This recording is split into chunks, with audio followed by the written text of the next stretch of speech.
Hello friends, exam study अड्डा YouTube channel में आपका स्वागत है। दोस्तों, आज के टॉपिक में हम लोग पढ़ने वाले हैं इंडियन ज्योग्राफी का बहुत ही महत्वपूर्ण टॉपिक जिसका नाम है गंगा नदी तंत्र के बारे में पढ़ने वाले हैं। दोस्तों, ये जो टॉपिक है आपके सभी परीक्षाओं के लिए बहुत ही महत्वपूर्ण है, इसलिए लास्ट तक हमारे साथ बने रहिएगा। दोस्तों, अगर आप हमारे चैनल पर पहली बार विजिट कर रहे हैं तो लाल बटन का सब्सक्राइब बटन दबा करके चैनल को सब्सक्राइब कर लीजिए और साथ में बेल आइकन को प्रेस कर लीजिए और दोस्तों इस वीडियो को जरूर लाइक कर दीजिए। दोस्तों, स्टार्ट करते हैं गंगा नदी तंत्र। दोस्तों, अगर गंगा नदी तंत्र के बारे में देखा जाए तो जो गंगा नदी तंत्र है भारत की सबसे बड़ा नदी तंत्र गंगा नदी तंत्र के रूप में जानी जाती है। दोस्तों, अगर भारत की सबसे बड़ी जल ग्रहण क्षेत्र भी अगर देखा जाए तो गंगा नदी का है। और दोस्तों, गंगा नदी दो देशों से होकर के बहती है, भारत और बांग्लादेश, यानी कि प्रथम भारत से होते हुए बांग्लादेश में यह दो देशों से होकर के बहती है। और गंगा नदी का निर्माण उत्तराखंड के दो धाराओं के मिलने से होता है। कौन कौन धाराएं हैं? भागीरथी और अलकनंदा नदी। भागीरथी और अलकनंदा नदी जब दोनों नदियां देवप्रयाग में आकर के मिल जाती है तो इसकी जो संयुक्त धारा होती है उसे गंगा नदी के नाम से जानी जाती है। दोस्तों, अगर गंगा नदी की बात की जाए तो गंगा नदी भारत की सबसे लंबी नदी होती है और इसकी कुल लंबाई 2525 किमी है और इसमें भारत में इसकी जो लंबाई है 2071 किमी है और बाकी जो लंबाई है बांग्लादेश में है। दोस्तों, इस तरह देखा जाए तो सतोपथ हिमानी से निकली अलकनंदा नदी और गौमुख से निकली भागीरथी नदी जब देवप्रयाग में आकर के मिलती है तो इसकी संयुक्त रूप गंगा नदी के नाम से जानी जाती है, तो इसको भी याद रखिएगा। दोस्तों, जो भागीरथी नदी है उत्तराखंड के उत्तरकाशी जिले के गौमुख के निकट गंगोत्री ग्लेशियर से निकलती है और अलकनंदा नदी सतोपथ ग्लेशियर से निकलती है। यानी कि जो दोनों धाराएं हैं गंगा नदी की, भागीरथी और अलकनंदा नदी, दोनों नदियों की धाराएं उत्तराखंड से ही निकलती है, लेकिन जो भागीरथी नदी है यह उत्तराखंड के गोमुख, उत्तरकाशी जिले के गोमुख के निकट गंगोत्री ग्लेशियर से निकलती है, जबकि जो अलकनंदा नदी है सतोपथ ग्लेशियर से निकलती है। और यही जो भागीरथी और अलकनंदा नदियां देवप्रयाग में मिलकर के गंगा नदी का निर्माण करती है। दोस्तों, अलकनंदा नदी के बारे में अगर बात की जाए तो अलकनंदा नदी का निर्माण दो प्रकार की धाराओं के मिलने से होता है, धौली गंगा तथा विष्णु गंगा। कौन कौन धारा है? धौली गंगा तथा विष्णु गंगा। जब दो धाराएं आपस में मिलती है तो अलकनंदा नदी का निर्माण होता है। दोस्तों, ये जो धाराएं कहाँ पर मिलती है तो धौली गंगा तथा विष्णु गंगा विष्णु प्रयाग में मिलकर के अलकनंदा नदी का निर्माण करती है। यानी कि धौली गंगा और विष्णु गंगा जो दोनों धाराएं हैं आपके कहाँ पर मिलती है? आपके विष्णु प्रयाग में आकर के मिलती है, विष्णु प्रयाग में आकर के मिलती है। यानी कि दोस्तों, ये आपका धौली गंगा हो गया और ये आपका विष्णु गंगा हो गया। जब यही दोनों धाराएं आपके विष्णु प्रयाग में आकर मिलेगी तो जो संयुक्त जो धारा होगा उसी को अलकनंदा नदी के नाम से जानी जाती है। दोस्तों, अगर गंगा नदी की बात की जाए तो गंगा नदी उत्तराखंड में निकली गंगा उत्तर प्रदेश और बिहार होते हुए पश्चिम बंगाल तक बहती है। यानी कि उत्तराखंड से तो निकलती ही है और उत्तर प्रदेश से होते हुए बिहार होते हुए यह पश्चिम बंगाल में फरक्का में दो धाराओं में आकर के बट जाती है, हुगली और मुख्य धारा भागीरथी। यानी कि हुगली और दूसरा है भागीरथी, दो धाराओं में आकर के बट जाती है। दोस्तों, जो भागीरथी नदी है बांग्लादेश में मुख्य धारा के रूप में प्रवेश करती है, जहां इसे पद्मा के नाम से जाना जाता है और आगे बहती हुई पद्मा ब्रह्मपुत्र इसे बांग्लादेश में जमुना के नाम से जाना जाता है। ये मिलकर के संयुक्त रूप से मेघना कहा जाता है के रूप में बंगाल की खाड़ी में गिर जाती है। दोस्तों, अगर गंगा नदी की बात की जाए तो गंगा नदी 5 राज्यों से होकर के बहती है। उत्तराखंड से तो निकलती ही है, उत्तराखंड से होते हुए उत्तर प्रदेश में आकर के बहती है, फिर बिहार, झारखंड और पश्चिम बंगाल, इन 5 राज्यों से होकर के गंगा नदी बहती है।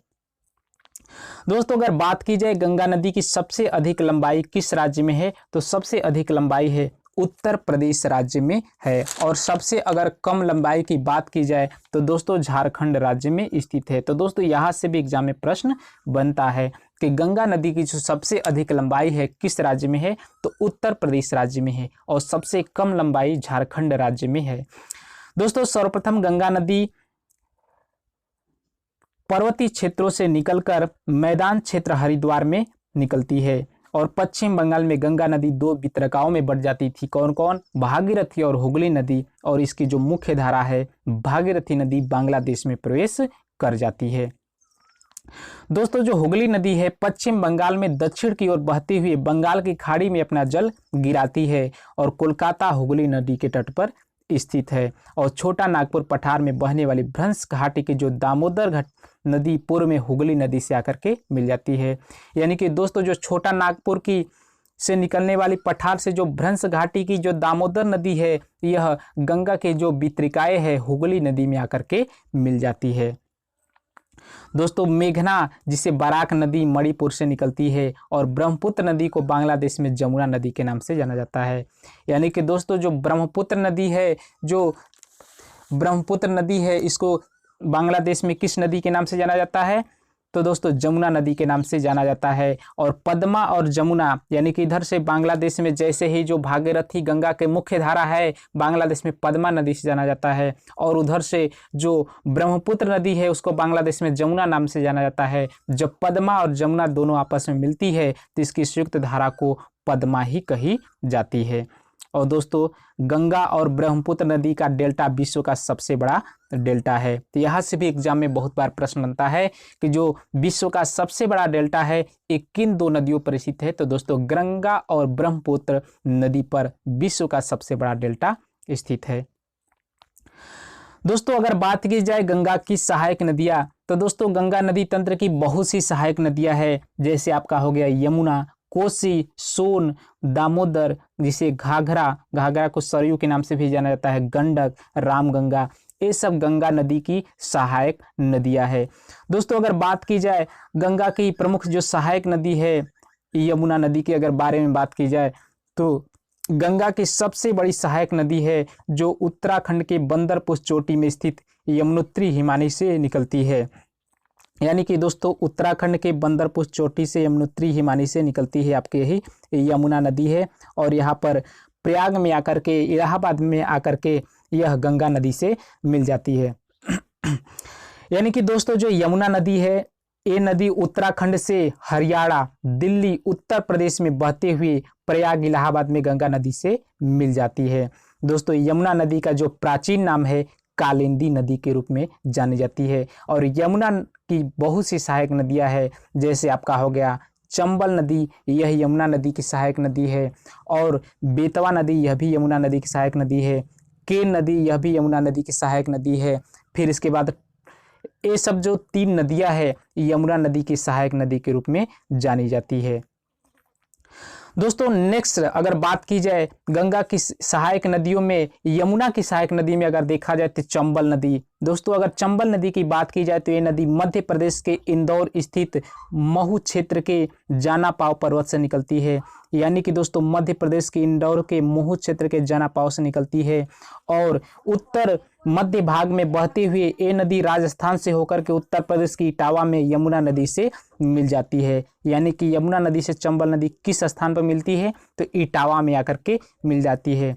इस नदी की जो लंबाई है 965 किमी है। दोस्तों नेक्स्ट जो यमुना की सहायक नदी है बेतवा नदी।